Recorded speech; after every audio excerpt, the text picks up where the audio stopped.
நம்முடைய வாழ்க்கையில் ஒரு கோல் வச்சுக்கணும். பாலியங்கிச்சோ அவருடைய தரிசனம் ஆண்டவர் அழைத்தது.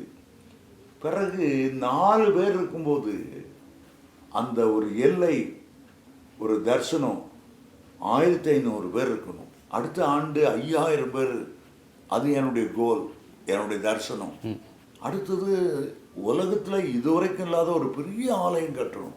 அப்போ ஒவ்வொரு தடவையும் அந்த தரிசனத்தை விரிவாக்கி விரிவாக்கி, நான் முதல் தடவை கொரியா போகும்போது 7 லட்சம் பேர் இருந்தாங்க. அடுத்த தடவை 8 லட்சம், அடுத்த தடவை 9 லட்சம். ஒவ்வொரு முறையும் அந்த விஷனை அவர் விரிவாக்கி கொண்டே, எல்லையை விரிவாக்கு விரிவாக்கு. அப்போ நாமும் அதுக்கு ஏற்றபடி ஆண்டோடைய விஷனோடு இணைஞ்சி ஓட கற்றுக்கொள்ளணும். அப்போ நம்மளுடைய எல்லைகளும் விரிவாகிட்டே இருக்கும். யாபேஸ் ஜெபம் பண்ணார் இல்லையா, ஆண்டவரே ஆசீர்வதித்து என் எல்லாம் விரிவாக்கட்டும். பெரிதாகட்டும். அதே போல ஆண்டவர் விரிவாக்கி கொண்டே தருவார். Okay okay.